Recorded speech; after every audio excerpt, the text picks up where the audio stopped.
నమస్తే ఫ్రెండ్స్, నేను మీ Sravani Harsha. Welcome back to our channel. ఇవాళ మన కథ ఎగతాళి. కథని చివరి వరకు వినండి. నచ్చితే కనుక ఖచ్చితంగా తప్పకుండా ఒక్క లైక్ చేయండి. ఈ కథ పైన మీ విలువైన స్పందనని కామెంట్ రూపంలో మాకు తెలియజేయండి. కొత్త వారు ఎవరైనా చూస్తున్నట్లయితే మన ఛానల్ని సబ్స్క్రైబ్ చేసుకోండి.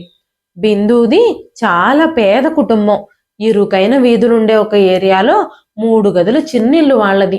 ఒక హాలు, వంటగది, పడక గది ఉంటాయి వాళ్ళ ఇంట్లో. ఆ ఇంట్లో బిందు తన తల్లిదండ్రులతో కలిసి నివసించేది. తన తండ్రి అతి మంచితనం వల్ల ఎప్పుడు వాళ్ళకి రోడ్డు మీద ఉండే పరిస్థితులే వస్తూ ఉంటాయి. బిందు చంద్రశేఖర్ గారితో ఎప్పుడూ చెబుతూనే ఉండేది. కానీ ఎవరైనా బాధల్లో ఉంటే ఆయన కరిగిపోతూ ఉండేవారు. చంద్రశేఖర్ గారు ఒక దర్జీ. నిజాయితీగా ఒక చిన్న గదిలో తన కుట్టు పని చేసేవారు.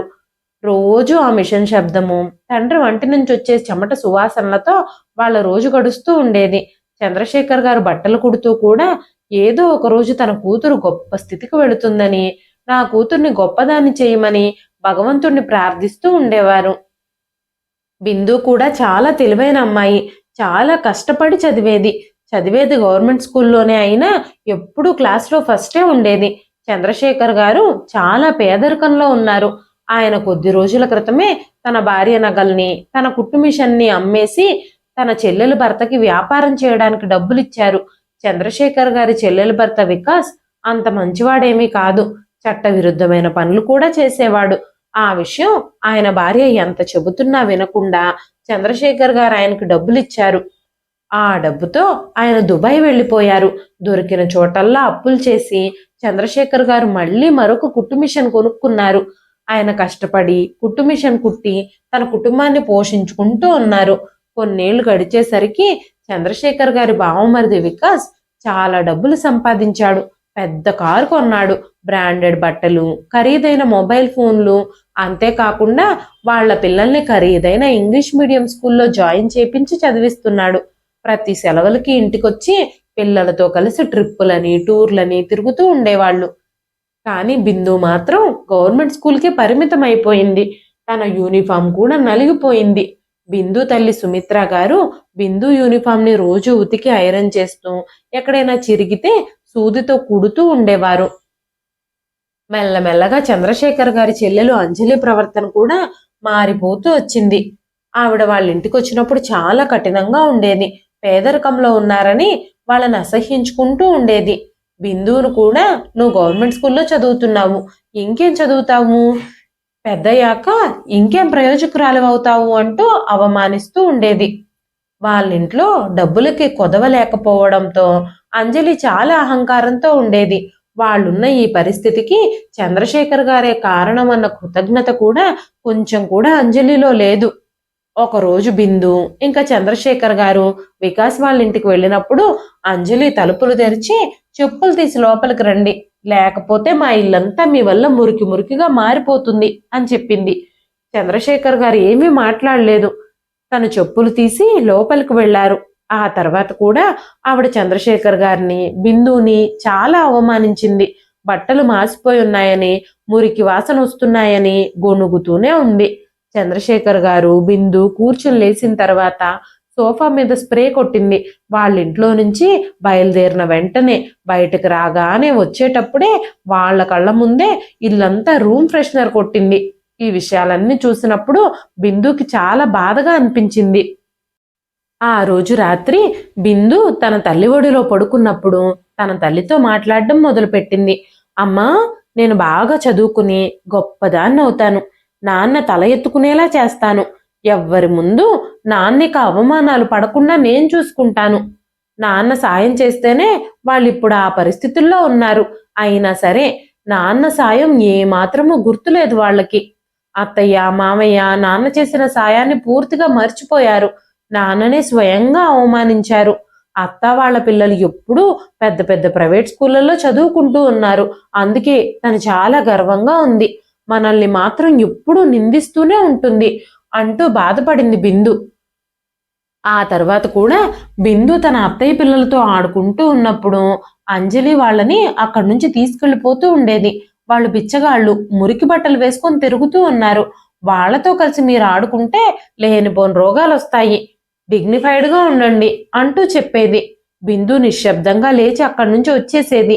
ప్రతి ఆదివారం అంజలి బిందు వాళ్ళ ఇంటికి ఏదో ఒకటి పంపిస్తూ ఉండేది. కొన్నిసార్లు పండ్లు, కొన్నిసార్లు బట్టలు. కానీ బిందుకి ఆ విషయం అస్సలు నచ్చేది కాదు. నాన్న, అత్తయ్య ఎప్పుడూ మనల్ని అవమానిస్తూనే ఉంటుంది. ఆవిడ పంపించిన వస్తువులన్నీ మీరెందుకు తీసుకుంటున్నారు? మనం డబ్బు లేని వాళ్ళమని అత్తయ్యకి ఎప్పుడూ చిన్న చూపే. వాళ్ళింట్లో మిగిలిపోయిన ఫ్రూట్స్ మనకు పంపిస్తూ ఉంటుంది. వాళ్ళు తీసేసిన బట్టల్ని మనకిస్తుంది అంటూ మాట్లాడుతూ ఉండేది. కానీ చంద్రశేఖర్ గారు మాత్రం, బిందు, అలా మాట్లాడకూడదమ్మా. డబ్బులో ఏముంది? మనకి రక్త సంబంధం ముఖ్యం. మనం ఎప్పుడూ కలిసే ఉండాలి అంటూ చెప్పేవారు. అంజలి కూడా బిందుతో, మీ నాన్న ఇక్కడ బట్టలు కుట్టి ముష్టి చిల్లర సంపాదిస్తున్నాడు. నా భర్త అయితే దుబాయ్లో కష్టపడి పనిచేసి ఇక్కడ మా అవసరాలన్నీ తీరుస్తున్నారు. మేము లగ్జరీగా బ్రతకడానికి అన్ని ఏర్పాట్లు చేశారు అని చెప్పినప్పుడు బిందు కోపంగా, మా నాన్న చాలా కష్టపడి పనిచేస్తున్నారు, అందులో సిగ్గుపడాల్సిన విషయం ఏమీ లేదు. ఎవ్వరి ముందు చెయ్యి చాపకుండా, ఎవరి సహాయము అర్థించకుండా మా కుటుంబాన్ని సమర్థవంతంగా ఆయన నిర్వహిస్తున్నారు. మేము ఎవ్వరి ముందు చెయ్యి చాపి ఏది అడగలేదు ఇప్పటి వరకు అంటూ ఘాటుగా సమాధానం చెప్పింది. అంతేకాకుండా ఒకరోజు బిందు చేతిలోని ఇంగ్లీష్ పుస్తకం చూసి తన అత్త కొడుకు మోక్షిత్, మీ స్కూల్లో ఇంగ్లీష్ కూడా చెప్తారా? నీ మొహానికి ఇంగ్లీష్ కూడా నేర్పిస్తున్నారా అక్కడ అంటూ చులకనగా మాట్లాడాడు. వెంటనే బిందు, మనలో టాలెంట్ ఉంటే ఏదైనా నేర్చుకోవడం అంత కష్టమేమీ కాదు అంటూ సమాధానం చెప్పింది. బిందుకి తన అత్త నుంచి, వాళ్ళ పిల్లల నుంచి ఎప్పుడూ అవమానాలు ఎదురవుతూనే ఉంటాయి. అవేవి తనకి కొత్త కాదు. ఆ తర్వాత కొన్ని రోజులకి అంజలి ఇంట్లో ఒక ఫంక్షన్ జరుగుతూ ఉండడంతో ఆ ప్రోగ్రాంకి బిందు ఇంకా తన తల్లిదండ్రులు ఆహ్వానించబడ్డారు. తలుపులో అడుగు పెడుతున్న బిందుని, తన తల్లిదండ్రుల్ని చూసి తన అత్త, మీరు వస్తారని అనుకోలేదు. ఇది కొంచెం కాస్ట్లీ పార్టీ కదా, మీరు చాలా చీప్గా కనిపిస్తారు. అందుకే మీరు ఆగిపోతారేమో అనుకున్నాను. అందుకే నేను కూడా మిమ్మల్ని గట్టిగా పిలవలేదు అంటూ గుమ్మంలో ఉండగానే అవమానించేసింది. బిందుకి అప్పుడే వెంటనే అక్కడి నుంచి తిరిగి వెళ్ళిపోవాలి అన్నంత కోపం వచ్చింది. ఆ తర్వాత కాసేపు తన తండ్రి కోసం ఫంక్షన్లో ఉండి తర్వాత అందరూ కలిసి ఇంటికి తిరిగి వచ్చేశారు. తన అత్త చేసిన అవమానానికి బిందుకి చాలా కోపం వచ్చింది. చాలా బాధగా కూడా అనిపిస్తూ ఉంది. అప్పుడే బిందు తల్లి సుమిత్ర గారు, అమ్మ బిందు, ఈ అవమానాలన్నింటినీ నువ్వు నిచ్చెనలుగా మార్చుకోవాలి. ఈ ప్రతికూలమైన మాటలన్నింటికి సమాధానం చెప్పే రోజు ఒక రోజు వస్తుంది. అప్పటి వరకు మనం మౌనంగా ఉండాలి. సమయం కోసం ఎదురు చూడాలి. మన సత్తా ఏంటో చూపించాలి. నువ్వు బాగా చదువుకుని గొప్పదానివ్వాలి. అప్పుడు నిన్ను అవమానించిన వాళ్ళందరూ నోరు మూసుకునేలా నువ్వు చేయగలుగుతావు అంటూ చెప్పింది. ఆ తర్వాత నుంచి బిందు ప్రతిదీ అర్థం చేసుకోవడం మొదలుపెట్టింది. బాగా చదువుకుని మంచి పేరు తెచ్చుకోవాలని ప్రయత్నిస్తూ ఉంది. తన కుటుంబాన్ని అవమానించే వాళ్ళని తన విజయాలతోనే ముగించాలని బిందు నిర్ణయించుకుంది. ఆ తర్వాత తన 10వ తరగతి ఫలితాలు వచ్చాయి. ఆ ఫలితాల్లో తనకి స్కూల్ ఫస్ట్ వచ్చింది. అప్పుడు బిందు చాలా సంతోషంగా ఉంది. కానీ తన తల్లిదండ్రులు మాత్రం చాలా మౌనంగా ఆలోచిస్తూ ఉన్నారు. ఇప్పుడు బిందుని కాలేజీలో చేర్పించాలంటే చాలా ఖర్చులు అవుతాయి. ఇంటి ఖర్చులు, బిందు కాలేజీ ఫీజులు, కోచింగ్ క్లాసులు ఇవన్నీ జరుగుతాయి. ఇంకా పుస్తకాల ఖర్చులు, ఫీజులు అన్నీ కలిసి చంద్రశేఖర్ గారి మీద భారాన్ని పెంచేలా అనిపిస్తున్నాయి. కానీ బిందు తన తండ్రికి ధైర్యం చెప్పి, నాన్న, నా ఖర్చుల గురించి మీరు ఆందోళన చెందాల్సిన అవసరం లేదు. నేను సాయంత్రం కాలేజీ నుంచి రాగానే మన చుట్టుపక్కల పిల్లలకి ట్యూషన్లు చెప్తాను. నా ఖర్చులకి చాలా వరకు వాటి వల్ల డబ్బులు వస్తాయి. అంతేకాకుండా పుస్తకాలు కొనడానికి బదులుగా నా సీనియర్స్ దగ్గర నుంచి పుస్తకాలు తీసుకుంటాను అని చెప్పింది బిందు. బిందు రోజు తన సీనియర్ అక్క దగ్గరికి చదువుకోవడానికి వెళ్ళేది. తన పాత పుస్తకాలన్నీ తను బిందుకి ఇచ్చింది. అంతేకాకుండా బిందుకి చదువులో కూడా సహాయం చేస్తూ ఉండేది. తను బిందుని చాలా ఎంకరేజ్ చేసేది. కష్టపడితే ప్రతి కళ సాధ్యమవుతుందని, విజయం మన కాళ్ళ దగ్గరకు వస్తుందని బిందుని మోటివేట్ చేస్తూ ఉండేది. అప్పుడు తను బిందుతో, బిందు, నువ్వేమవ్వాలని ఆశపడుతున్నావు? నీ ఎయిమ్ ఏంటి అని అడిగినప్పుడు వెంటనే బిందు, నేను ఐపీఎస్ ఆఫీసర్ని అవ్వాలి అని అనుకుంటున్నానక్క అని చెప్పింది. బిందు ఇంటి పరిస్థితులు ధనవంతుల ఇంటి పరిస్థితుల్లాగా హాయిగా లేకపోయినా బిందు చాలా కష్టపడి చదువుతూ ఉంది. తన తల్లిదండ్రులిద్దరికీ కూడా తన కళని నెరవేర్చుకోగలదనే నమ్మకం ఉంది. ఐపీఎస్ ఆఫీసర్ కావాలన్న తన కళ రోజు రోజుకి దృఢంగా మారుతుంది. బిందు ఐపీఎస్ ఆఫీసర్ అవ్వాలని కష్టపడుతూ ఉన్న విషయం బిందు అత్త అంజలి తెలుసుకున్నప్పుడు తను బిందు మీద మాటలు బాణాలను విసరడం మొదలుపెట్టింది. ఈ బిచ్చగాళ్ళకి ఐపీఎస్ ఆఫీసర్ కావాలని కలలు కూడానా? నిద్రపోయే ప్రతి వ్యక్తి కలలు కంటారు, కానీ ఆ కలల్ని సాకారం చేసుకోవడానికి చాలా డబ్బులు ఖర్చు పెట్టాల్సి ఉంటుంది అని చెప్పినప్పుడు బిందు కోపంగా, నా ఈ కళ నిద్రపోయేటప్పుడు కన్న కళ కాదు, నేను ఖచ్చితంగా నా కళని నిజం చేసుకుంటాను అంటూ చెప్పింది. అంజలి కొన్ని రోజులు మౌనంగా ఉంది. అంజలి బిందుని చూసి నవ్వుతూ ఉంది. ఎలాగైనా సరే బిందు ఆ నవ్వుని సిగ్గుగా మార్చేయాలని కష్టపడి చదువుతూనే ఉంది. బిందు కాలేజ్ అయిపోయిన తర్వాత లైబ్రరీకి వెళ్ళి కూడా చదువుకుంటూనే ఉండేది. దూరంగా చూస్తే ఆకాశం కూడా నేలని తాకుతున్నట్టుగా కనిపిస్తుంది. ఏది అసాధ్యం కాదు అని బిందు తనకి తానే ధైర్యం చెప్పుకుంటూ ఉండేది. బిందు రోజు లైబ్రరీకి చదువుకోవడానికి వెళుతున్నప్పుడు అక్కడ ఒక వ్యక్తి బిందుతో, నువ్వు రోజు ఇక్కడికి వస్తున్నావు, నువ్వు ఏం ప్రిపేర్ అవుతున్నావు అంటూ అడిగాడు. వెంటనే బిందు, నేను ఐపీఎస్ కోసం ప్రిపేర్ అవుతున్నాను అని చెప్పింది. వెంటనే ఆయన, నేను ఒక రిటైర్డ్ ప్రొఫెసర్ని, నీకేమైనా అర్థం కాకపోతే నేను హెల్ప్ చేస్తాను, ఎక్కడ డౌట్ వచ్చినా నన్ను అడుగు, నేను నీకు సహాయం చేస్తాను అంటూ చెప్పాడు. తన ప్రయాణానికి చాలా మంది ప్రజలు మద్దతుగా మారుతూ ఉన్నారు. బిందు కష్టాన్ని చూసి తన తండ్రి కూడా చాలా గర్వపడుతున్నాడు. బిందు కూడా, నాన్న, నేను ఉద్యోగం సంపాదించి ఒక అధికారిగా మారినప్పుడు నేను నీ కోసం కొత్త టెక్నాలజీతో ఉన్న ఎలక్ట్రిక్ కుట్టు మిషన్ కొనుగోలు చేస్తాను, అప్పుడు నువ్వు ఎక్కువ కష్టపడాల్సిన అవసరం లేదు అని చెప్పినప్పుడు చంద్రశేఖర్ గారు నవ్వి, నాకు కావలసింది కొత్త కుట్టు మిషన్ కాదమ్మా, నాకు కావలసింది నా కూతురు విజయం సాధించి ఎవ్వరూ అందుకోనంత ఎత్తుకు ఎదగాలని నేను ఆ భగవంతుణ్ణి ప్రార్థిస్తూ ఉన్నాను, అదే నాకు కావలసిన విషయం అని చెప్పాడు. ఆ మాటలకి బిందు చాలా సంతోషంగా అనిపించింది. బిందు కష్టపడి చదువుకుంటూ ఉంది. తన ధైర్యం మొత్తం ఈ ప్రపంచం ముందుకు రాబోతుంది. ప్రతిరోజు తను కొత్త విషయాలు ఎన్నో నేర్చుకుంటుంది.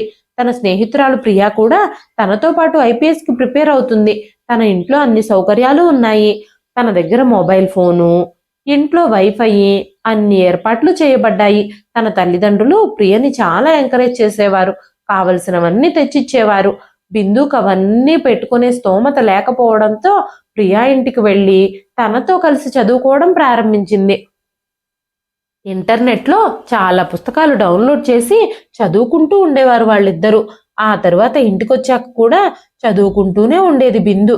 తన తల్లి బిందుతో, చదివి చదివి అలసిపోతున్నావమ్మా, ఇక విశ్రాంతి తీసుకో అని చెప్పినా కూడా బిందు దగ్గర నుంచి మౌనమే సమాధానంగా వచ్చేది.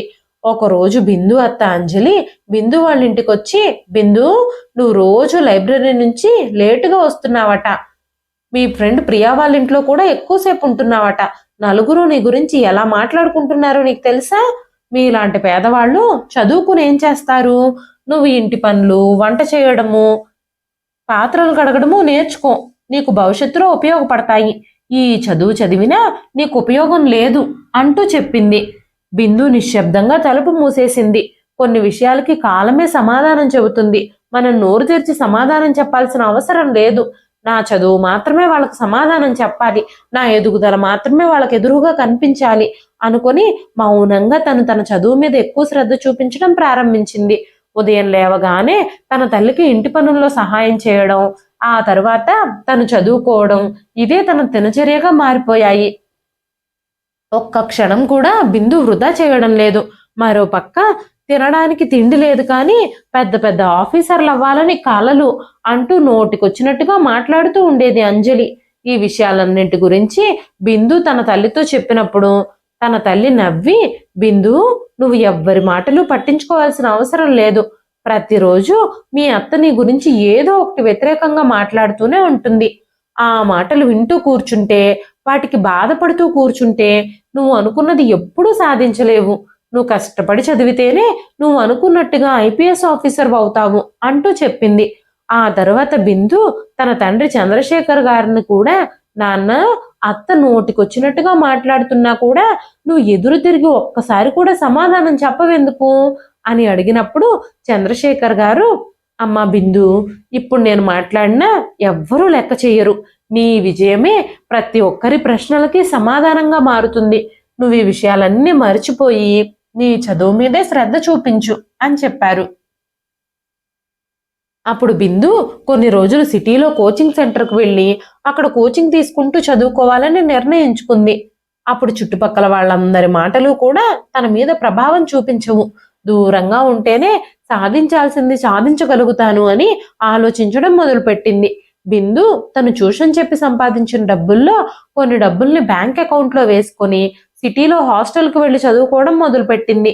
ఇంకా తన పరీక్షలకి 5 నెలల సమయం మాత్రమే ఉంది. కొత్త వాతావరణం, కొత్త ప్రపంచం, కొత్త మనుషులు అంతా కొత్తగా అనిపిస్తుంది బిందుకి. ఈ 5 నెలల్లో తను చాలా నేర్చుకోవాల్సిన విషయాలున్నాయి. తను అకాడమీలో అడ్మిషన్ కూడా తీసుకుంది. ఆ తరువాత తను హాస్టల్ వార్డెన్తో మాట్లాడి కింద వసారాలో పిల్లలకు ట్యూషన్లు కూడా చెప్పడం మొదలుపెట్టింది. అంతేకాకుండా తను మొత్తం సమయాన్ని లైబ్రరీలోనే గడపడం మొదలుపెట్టింది. కోచింగ్ తీసుకునే సమయంలో బిందు చాలా ఇబ్బందులు ఎదుర్కోవాల్సి వచ్చింది. కానీ తను తన ధైర్యాన్ని మాత్రం ఎప్పుడూ కోల్పోలేదు. సాధ్యమైనంత వరకు తను ప్రతి పరిస్థితిని అధిగమించడానికి ప్రయత్నిస్తూనే ఉంది. అప్పటికే ఇన్స్టిట్యూట్లో ఒక గొప్పింటి అమ్మాయి కోచింగ్ తీసుకోవడానికి వచ్చింది. తను బిందువుని చూసి చాలా ఇంప్రెస్ అయ్యింది. తను బిందుతో కలిసి కంబైన్డ్ స్టడీస్ కూడా చేయడం మొదలుపెట్టింది. అప్పుడు తన స్నేహితురాలు బిందుతో, బిందు, మీరు చాలా కష్టపడుతున్నారు, తొందరలోనే నువ్వు మంచి పొజిషన్కి చేరుకుంటావు అని చెప్పినప్పుడు, నా ఈ పోరాటం మంచి పొజిషన్కి చేరడం మాత్రమే కాదు, నా తండ్రి మా ప్రాంతంలో ఒక దర్జీ, మా చుట్టుపక్కల వాళ్ళందరూ నేను చదువుకోవాలి అని అనుకున్నప్పుడు నా విషయంలో చాలా చులకనగా మాట్లాడారు. నా తల్లిదండ్రుల్ని, నన్ను చాలా అవమానించారు. నేను వాళ్ళందరికీ ఒక్క విషయం చూపించాలనుకుంటున్నాను. ఒక సాధారణమైన దర్జీ తన కృషితో, పట్టుదలతో తన కూతుర్ని విజయవంతంగా చేయగలడని అందరికీ చూపించాలి అని నేను అనుకుంటున్నాను. నేను నా తండ్రికి ఈ సమాజంలో గౌరవం, మర్యాదలు సంపాదించి పెట్టాలి అని అనుకుంటున్నాను అని చెప్పినప్పుడు తన స్నేహితురాలు బిందుతో, బిందు, నువ్వు ఖచ్చితంగా గొప్ప స్థాయికి ఎదుగుతావు, నీ కష్టమే నిన్ను గొప్పదాన్ని చేస్తుంది అంటూ చెప్పింది. బిందు ఒక్క క్షణం కూడా టైం వేస్ట్ చేయకుండా ట్యూషన్లు చెబుతూ, చదువుకుంటూ సాయంత్రం కొంత సమయం తన తల్లిదండ్రులతో ఫోన్లో మాట్లాడుతూ ఉండేది. అకాడమీలో బిందుకు పరిచయమైన అమ్మాయి చాలా గొప్పది, తను చాలా గొప్పింటి అమ్మాయి. అప్పుడు బిందు, మీరు చాలా గొప్పింటి వాళ్ళు కదా, మీకు చాలా ఇన్ఫ్లుయెన్స్ ఉంటుంది కదా అని అడిగినప్పుడు ఆ అమ్మాయి, ఇక్కడ ఇన్ఫ్లుయెన్స్లతో ఏది జరగదు, కష్టపడి చదవడం ద్వారానే ఏదైనా సాధించగలం అని చెప్పింది. అప్పుడు బిందు కూడా, నేను చాలా కష్టపడి చదువుతున్నాను, నేను ఎలాగైనా సరే ఐపీఎస్ ఆఫీసర్ని అవ్వాలి, మా నాన్న అందరి ముందు తలెత్తుకునేలా చేయాలి, మా నాన్న బట్టలు కుడతాడని, తను ఒక దర్జీ అని అందరూ ఆయన్ని చిన్న చూపు చూస్తారు అని చెప్పింది. ఆ తరువాత కొన్ని రోజులకి బిందు స్నేహితురాలు ప్రియా బిందుకి ఫోన్ చేసింది. బిందు, మీ అత్తయ్య ఊర్లో అందరి ముందు మీ నాన్న పరువు తీసేసింది, ఆయన్ని అందరి ముందు అవమానిస్తూ మాట్లాడింది, ఆయన ఈ విషయానికి చాలా బాధపడుతున్నారు, ఈ విషయాలు ఏవి నీ చదువుకు డిస్టర్బెన్స్ కాకూడదని ఆయన నీతో చెప్పలేదు అని చెప్పినప్పుడు బిందుకి చాలా బాధగా అనిపించింది. వెంటనే ఊరుకు వెళ్ళి తన తల్లిదండ్రులు ఇద్దరినీ తన దగ్గరకు తీసుకొచ్చేసుకుంది. తను హాస్టల్ ఖాళీ చేసేసి ఒక చిన్న ఇల్లు అద్దెకు తీసుకుని తన తల్లిదండ్రులతో కలిసి ఉండడం మొదలుపెట్టింది. 3 నెలలు గడిచిపోయాయి. మెల్లమెల్లగా చంద్రశేఖర్ గారు కూడా అక్కడ వాతావరణానికి అలవాటు పడ్డారు. అక్కడ కూడా చంద్రశేఖర్ గారు బట్టలు కుట్టడం మొదలుపెట్టారు. కొన్ని ఖర్చులు బిందు ట్యూషన్ డబ్బుల ద్వారా నెరవేరుతూ ఉన్నాయి. ఒకరోజు బిందు చదువుకుంటూ ఉన్నప్పుడు తన తండ్రి ఫోన్కి ఒక నెంబర్ నుంచి కాల్ వచ్చింది. ఆ నెంబర్ చూసినప్పుడు బిందు ఆశ్చర్యపోయింది. అది తన మామయ్య నెంబరు. చాలా సంవత్సరాల తర్వాత తన తండ్రిని ఎందుకు గుర్తు చేసుకున్నాడు, ఇప్పుడు అర్జెంటుగా ఆయన ఫోన్ చేయడానికి గల కారణం ఏమిటి అని బిందు ఆలోచించడం మొదలుపెట్టింది. ఆ తర్వాత చాలాసేపు తను నిశ్శబ్దంగానే ఉంది. చంద్రశేఖర్ గారు ఫోన్ మాట్లాడడం పూర్తయిన తరువాత, బిందు, నాన్న, విషయం ఏమిటి, మామయ్య మీకు ఎందుకు ఫోన్ చేశారు అని అడగగానే, మీ అత్తయ్య కొడుకు మోక్షిత్ ఎస్పీ అయ్యాడట, అందుకే వాళ్ళు ఆ విషయాన్ని సెలబ్రేట్ చేసుకోవాలి అని అనుకుంటున్నారు. వాళ్ళ ఇంట్లో ఒక పెద్ద పార్టీ చేస్తున్నారట. అందుకే మనల్ని కూడా మీ మామయ్య పిలిచాడు అని చెప్పినప్పుడు సుమిత్ర గారు, మన మోక్షిత్ పోలీస్ ఉద్యోగం సంపాదించాడు, మనం తనని ఖచ్చితంగా అభినందించాలి, ఎలాగైనా సరే ఈ పార్టీకి వెళ్ళాలి అంటూ ఆనందంగా చెప్పారు. కానీ చంద్రశేఖర్ గారు మాత్రం బాధగా కుర్చీలో కూర్చుని ఆలోచిస్తూ ఉన్నారు. ఎందుకంటే ఇంతకు ముందు తన చెల్లెలింటికి వెళ్ళినప్పుడు తనకి జరిగిన అవమానం ఆయనకి బాగా గుర్తుంది. అందుకే ఆయన నిశ్శబ్దంగా కూర్చునున్నారు. ఆయన కళ్ళల్లో కన్నీళ్లు కూడా తిరుగుతున్నాయి. చంద్రశేఖర్ గారికి తన మేనల్లుడు మోక్షిత్ అంటే చాలా ఇష్టం. చిన్నప్పుడు మోక్షిత్ని స్కూల్లో జాయిన్ చేయడానికి కూడా డబ్బులు లేనప్పుడు స్వయంగా చంద్రశేఖర్ గారే మోక్షిత్ని స్కూల్లో జాయిన్ చేశారు. అంతేకాకుండా తన బావ వికాస్ గారు దుబాయ్ వెళ్ళడానికి సిద్ధమవుతున్నప్పుడు డబ్బులు తగ్గినప్పుడు ఆయన తనని సహాయం అడగగానే చంద్రశేఖర్ గారు తన భార్య బంగారాన్ని, కుట్టు మిషన్ని కూడా అమ్మేసి వాళ్ళకి మిగిలిన డబ్బులన్నీ సర్దారు. ఈ విషయాలన్నీ గుర్తు చేసుకున్నారు ఆయన. ఇంత చేసినా కూడా కనీసం ఆయన చెల్లెలు అంజలికి కొంచెం కూడా వీళ్ళ విషయంలో కృతజ్ఞత లేదు. కనీసం ఈ విషయం తన అన్నయ్యతో చెప్పనే లేదు. తన కొడుకు పోలీస్ అయ్యాడన్న విషయం తన నోటితో చంద్రశేఖర్ గారికి తెలియజేయలేదు. పార్టీకి కూడా తన అన్నయ్యని పిలవలేదు. వికాస్ గారు కూడా ఏదో మొహమాటానికి ఆయన్ని పార్టీకి పిలిచారు. ఆ ఫోటోలు, వీడియోలు అన్ని సోషల్ మీడియాలో కూడా పెట్టారు. వాళ్ళందరూ చాలా సంతోషంగా ఎంజాయ్ చేస్తున్నారు. కానీ చంద్రశేఖర్ గారు, ఆయన భార్య, కూతురు బిందు మాత్రం ఆ పార్టీకి వెళ్ళలేదు. ఆ రోజు సుమిత్ర గారు చాలాసేపు ఆలోచిస్తూనే ఉన్నారు. అర్ధరాత్రి సమయంలో బిందు తన తల్లి దగ్గరకు వెళ్ళి, అమ్మా, ఏం ఆలోచిస్తున్నావు నువ్వు ఏ విషయం గురించి కలత చెందుతున్నావు అని అడిగినప్పుడు సుమిత్ర గారు కన్నీళ్లు పెట్టుకుంటూ, ఇంతకు ముందు మీ నాన్నని అందరూ చాలా గౌరవించేవారు, చాలా అభిమానించేవారు. ఈ రోజు మన పరిస్థితులు చెడ్డవయ్యాయి. అందుకే సొంత చెల్లెలు కూడా మీ నాన్నగారిని విడిచిపెట్టేసింది అని చెప్పినప్పుడు బిందు తల్లి భుజం మీద చెయ్యి వేసి, అమ్మా, ఖచ్చితంగా నాన్న గౌరవ మర్యాదలన్నీ నేను తిరిగి తీసుకొస్తాను. అందరూ ఆయన్ని ఇంతకు ముందు ఎలా విలువగా చూసేవారో అలాగే మళ్ళీ చూసేలా చేస్తాను. నువ్వేమీ బాధపడకు అంటూ ఓదార్చింది. ఆ తర్వాత కొన్ని రోజులు ఆ ఇంట్లో మోక్షిత్ వాళ్ళ సంభాషణ జరగలేదు. రోజు చంద్రశేఖర్ గారు మిషన్ కుట్టి సాయంత్రం టీ తాగుతూ న్యూస్ పేపర్ చదివేవారు. ఆ రోజు బిందు సాయంత్రం న్యూస్ పేపర్ చదువుతున్న చంద్రశేఖర్ గారితో, నాన్న, ఈ న్యూస్ పేపర్లో నా ఫోటో వస్తే నువ్వు ఆ పేపర్ని ఎలా దాచుకుంటావు అని అడిగినప్పుడు చంద్రశేఖర్ గారు చిరునవ్వుతో, నా కూతురు ఫోటో ఈ పేపర్లో పడితే నేను దాన్ని చాలా జాగ్రత్తగా నా జీవితాంతం దాచిపెట్టుకుంటాను. నువ్వు ఐపీఎస్గా మారడం నాకు గౌరవం మాత్రమే కాదు, నా గాయాలకి లేపనం కూడా. ఎన్నో అవమానాలు, నిందలు తర్వాత నాకు జరగబోతున్న సన్మానం అది. నేను దానికోసమే ఎదురు చూస్తూ ఉన్నాను అని అన్నారు ఆయన. పరీక్ష సమయం దగ్గరకు వచ్చింది. బిందు చాలా కష్టపడి చదువుతుంది. ఈసారి తన అత్త ఇంట్లో ఏదైనా ఫంక్షన్ జరిగితే తను ఖచ్చితంగా వెళ్ళాలని, ఆ ఫంక్షన్లోనే తన తండ్రి అప్పటి వరకు కోల్పోయిన గౌరవాన్ని, మర్యాదని నిలబెట్టాలని తను ఆశపడుతోంది. తను తన పరీక్షల మీదే దృష్టి పెట్టడం ప్రారంభించింది. పరీక్ష కోసం రోజు కష్టపడి పనిచేస్తుంది. బిందు పరీక్షకి కావలసిన సన్నాహాలన్నీ జరిగిపోయాయి. తన తల్లి ఇబ్బందులు, తండ్రి బాధల్ని చూస్తూ తనలో కసి రోజు రోజుకి పెరుగుతూ ఉంది. తను ఎలాగైనా సరే ఈ విజయం సాధించి సమాజంలో తన తల్లిదండ్రులకి గొప్ప స్థానం ఇవ్వాలని అనుకుంటుంది. తను పరీక్షలు ఒక్కొక్కటిగా జరుగుతున్నాయి. తన తల్లిదండ్రులు బిందు కోసం ఆ భగవంతుణ్ణి ప్రార్థిస్తూనే ఉన్నారు. బిందు పరీక్షలు ముగించింది. బిందు తన విజయం కోసం చాలా ఎదురు చూస్తూ ఉంది. తన తల్లిదండ్రులు కూడా దానికోసమే ఎదురు చూస్తూ ఉన్నారు. పరీక్షా ఫలితాలు రానే వచ్చాయి. బిందు దేశం మొత్తం మీద 8వ స్థానాన్ని సాధించుకుంది. ఇంటర్వ్యూ తర్వాత తనకి ఐపీఎస్ ఆఫీసర్ స్థానాన్ని ఇచ్చారు. తను ఆనందంగా తన తల్లిదండ్రులకి ఈ వార్త చెప్పినప్పుడు సంతోషంగా వాళ్ళిద్దరూ తనని కౌగిలించుకున్నారు, ఆశీర్వదించారు. ఇంటర్వ్యూలో ప్రతి ప్రశ్నకి విశ్వాసంతో సమాధానం చెప్పింది. తను ఇంటర్వ్యూలో సెలెక్ట్ అయ్యింది. తన జీవితంలో అతి పెద్ద కళ ఈ రోజు నెరవేరింది. తను ఈ విషయం తెలుసుకుని ఇంటికి చేరుకున్నప్పుడు తన తండ్రి చేతిని గట్టిగా పట్టుకొని, నాన్న, ఇంక నువ్వు ఎవ్వరి ముందు అవమానాలు పడాల్సిన అవసరం లేదు. ఇప్పుడు నీ కూతురు చాలా సమర్థవంతురాలుగా మారింది. ఇక నువ్వు కష్టపడి పనిచేయాల్సిన అవసరం కూడా లేదు. ఈ కుటుంబం కోసం ఇక నుంచి మీ కూతురే కష్టపడుతుంది అంటూ చెప్పింది. అదే సమయంలో చంద్రశేఖర్ గారి చుట్టాల్లో ఒక గౌరవప్రదమైన స్థానంలో ఉన్న ఒక కుటుంబంలో పెళ్లి జరుగుతుంది.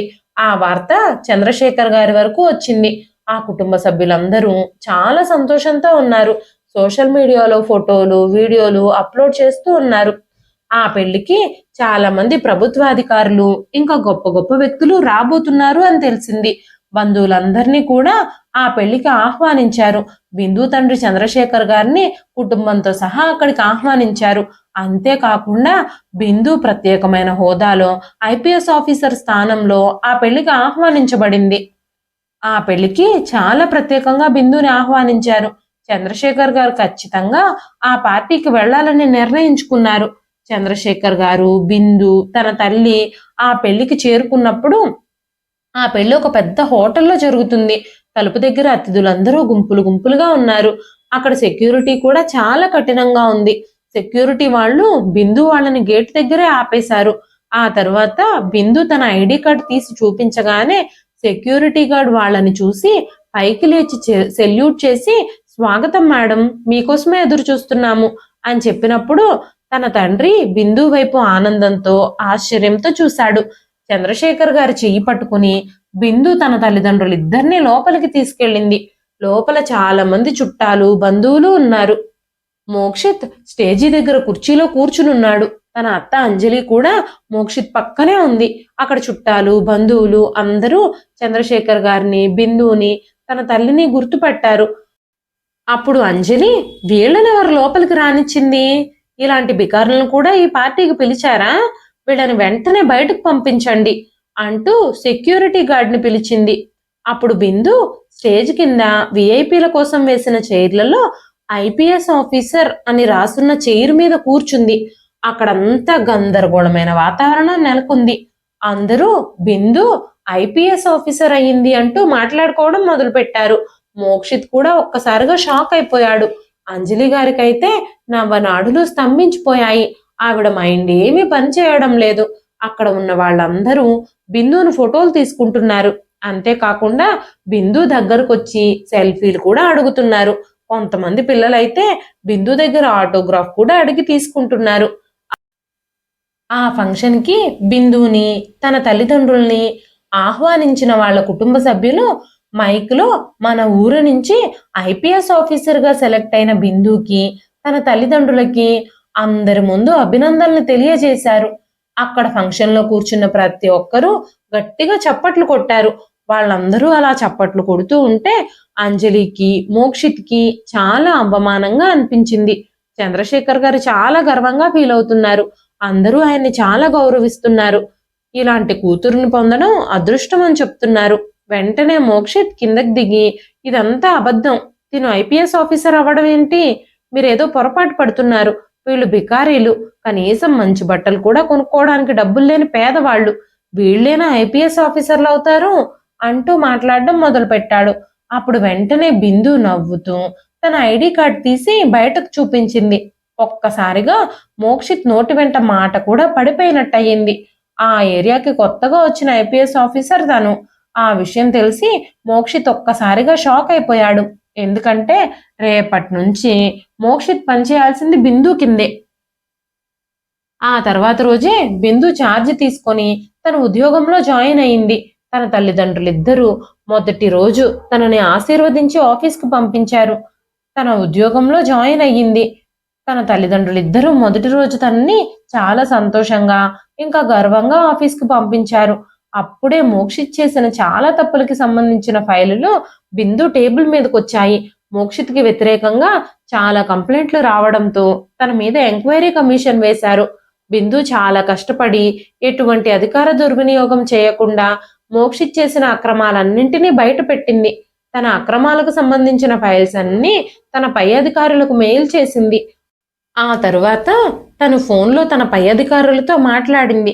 తన పై అధికారులు బిందుతో మోక్షిత్ వైపు తప్పు ఉన్నట్టు నిరూపించబడితే చర్యలు తీసుకోవడానికి వెనక్కి తగ్గాల్సిన అవసరమే లేదు అని చెప్పారు. ఆ తరువాత వాళ్ళతో అన్ని విషయాలు మాట్లాడి బిందు ఫోన్ పెట్టేసింది. కాసేపటి తర్వాత మోక్షిత్ బిందు క్యాబిన్లోకి వచ్చాడు. వెంటనే మోక్షిత్ కోపంగా, నేను చేసిన నేరాలన్నింటినీ కమిషనర్కి పంపించడానికి నీకెంత ధైర్యం అంటూ బిందుతో మాట్లాడుతూ ఉండగానే, బిందు, ఇదంతా నా కర్తవ్యం, ఇది నా ఉద్యోగ ధర్మం, నేను నీకు కజిన్ కావడానికంటే ముందుగానే నేను ఒక అధికారిని అని చెప్పగానే ఆ మాటలు విని మోక్షిత్ కొన్ని క్షణాలు మౌనంగా ఉన్నాడు. అప్పుడు బిందు, నువ్వు నీ బాధ్యతల్ని సక్రమంగా నిర్వహించినట్లయితే నువ్వు ఇలాంటి రోజును చూడాల్సిన అవసరం వచ్చుండేదే కాదు. ఇప్పుడు నా చేతుల్లో ఏమీ లేదు. నువ్వు నేరం చేశావు అన్న విషయం ఇప్పుడు ప్రూవ్ అయితే ఖచ్చితంగా నీకు శిక్ష పడుతుంది అని చెప్పింది బిందు. ఆ రోజు సాయంత్రం అంజలి తన అన్నయ్య చంద్రశేఖర్ గారింటి గుమ్మంలోకి వెళ్ళి ఆ ఇంటి తలుపులు తట్టింది. ఆయన తలుపులు తీసినప్పుడు అంజలి తన అన్నయ్య 2 చేతులు పట్టుకుని, అన్నయ్య, నన్ను క్షమించండి, మీ విషయంలో నేను చాలా తప్పులు చేశాను. నా కొడుకు మోక్షిత్ ఉద్యోగం ఇప్పుడు ప్రమాదంలో ఉంది. దయచేసి నేను చేసినవన్నీ మనసులో పెట్టుకొని నా కొడుకు జీవితాన్ని నాశనం చేయకండి. నా కొడుకు ఉద్యోగం కాపాడే అవకాశం ఇప్పుడు నీ కూతురు చేతుల్లోనే ఉంది. ఎలాగైనా మాకీ సహాయం చెయ్యండి అంటూ ప్రాధేయపడుతూ చెప్పినప్పుడు చంద్రశేఖర్ గారు మౌనంగా తన కూతురు వైపు చూశారు. బిందు కూడా మౌనంగా అక్కడే నిలబడి తన అత్త చెప్పే ప్రతి మాట వింటూ ఉంది. అందితే జుట్టు, అందకపోతే కాళ్ళు పట్టుకునే రకాలు వాళ్ళు. ఒకరోజు తన కలల్ని ఎగతాళి చేసి తన గురించి తక్కువ చేసి మాట్లాడిన వ్యక్తే ఈ రోజు తన సహాయం కోసం అర్థిస్తూ ఉంది. తన అత్తయ్యని తన ఇంటి గుమ్మంలో అలా చూసినప్పుడు బిందుకి చాలా గర్వంగా అనిపించింది. కానీ బిందు మాత్రం తన కుటుంబ బంధాల కంటే తన ఉద్యోగానికి, తన మీద ఉన్న బాధ్యతలకే ఎక్కువ గౌరవం ఇచ్చింది. ఆ తరువాత తన అత్తయ్య మళ్ళీ మళ్ళీ తన ఇంటికి వస్తూనే ఉంది. తన కళ్ళల్లో కన్నీళ్లు, అహంకారానికి బదులుగా పశ్చాత్తాపము కనిపిస్తూ ఉండేవి. ఆ తరువాత మోక్షిత్ బిందు దగ్గరకొచ్చి, నాకు ఒక్క అవకాశం ఇస్తే నన్ను నేను నిరూపించుకోవాలి అని అనుకుంటున్నాను.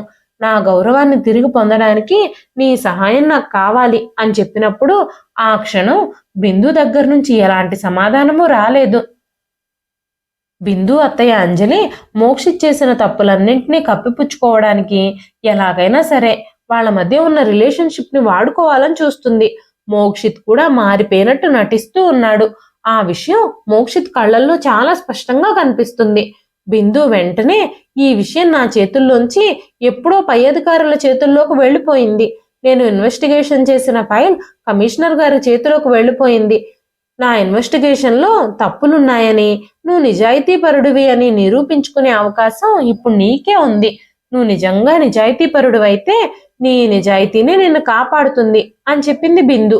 ఆ తర్వాత మోక్షిత్, అంజలి తలలు దించుకొని ఆ ఇంటి నుంచి బయటకు నడిచారు. ఆ తర్వాత బిందు ఇన్వెస్టిగేట్ చేసి రాబట్టిన విషయాలన్నీ నిజాలు అని ఎంక్వైరీలో తేలింది. మోక్షిత్ని ఉద్యోగం నుంచి సస్పెండ్ కూడా చేశారు. అందరూ ఎగతాళి చేసి తనని చూసి నవ్విన వారందరూ ఈ రోజు బిందుని అభినందిస్తున్నారు. బిందు జీవితంలో, చంద్రశేఖర్ గారి జీవితంలో జరిగిన అవమానాలన్నీ ఇప్పుడు సన్మానాలుగా మార్చబడ్డాయి. కృషి, పట్టుదల, నమ్మకం ఉంటే ఎలాంటి పరిస్థితుల్ని అయినా మార్చవచ్చని బిందు నిరూపించి చూపించింది. బిందుకి తన ఇంట్లో ఆ కుట్టు మిషన్ని చూసినప్పుడల్లా తన తండ్రి కష్టమే కనిపిస్తూ ఉండేది. తన తండ్రి ఆ కుట్టు మిషన్ కుట్టి చాలా కష్టపడి రెక్కలు ముక్కలు చేసుకొని చెమటని చిందించి తనని ఇంతటి దాన్ని చేశాడు. ఇప్పుడు బిందు తన తండ్రితో, నాన్న, ఇక మీదటి నుంచి నువ్వు అలా గొడ్డులా కష్టపడాల్సిన అవసరం లేదు నాన్న, నువ్వు ఇంక విశ్రాంతి తీసుకో, ఆ కుట్టు మిషన్తో నీకు పని లేదు, ఈ ఇంటి బాధ్యత అంతా నేను తీసుకుంటాను అని చెప్పినప్పుడు చంద్రశేఖర్ గారు, లేదు బిందు, నా ఒంట్లో ఓపికన్న నాళ్ళు నేను కుట్టు మిషన్ కుడుతూనే ఉంటాను. ఇన్ని రోజులు కష్టపడిన ఈ శరీరం ఒక్కసారిగా సుఖాన్ని తట్టుకోలేదు, అర్థం చేసుకోమ్మా అని చెప్పినప్పుడు బిందు తన తండ్రి పాత కుట్టు మిషన్ని మార్చేసి దాని స్థానంలో ఎలక్ట్రిక్ ఇంకా ఆటోమేటిక్ కుట్టు మిషన్ని తన తండ్రి కోసం బహుమతిగా ఇచ్చింది. ఇప్పుడు చంద్రశేఖర్ గారు కొత్త కుట్టు మిషన్తో కుట్టు పని చేస్తూ ఉన్నారు. బిందు చాలా కేసులు నిజాయితీగా ఇన్వెస్టిగేట్ చేసి నేరస్తులకి శిక్ష పడేలా చేసింది. తను సాధించిన విజయాలకి తనకి చాలా ప్రశంసలు దక్కాయి. అంతేకాకుండా బంధువులు, చుట్టాలు, స్నేహితుల మధ్యలో తనకి, తన తల్లిదండ్రులకి ఇప్పుడు ఎంతో గౌరవ మర్యాదలు కూడా దొరుకుతున్నాయి. ఇదండి ఈ రోజు కథ. ఈ కథ మీకు ఎలా అనిపించింది? కథ నచ్చితే ఒక లైక్ చేయండి. ఈ కథ పైన మీ విలువైన స్పందనని కామెంట్ రూపంలో మాకు తెలియజేయండి. మరెన్నో ఇలాంటి ఇంట్రెస్టింగ్ కథల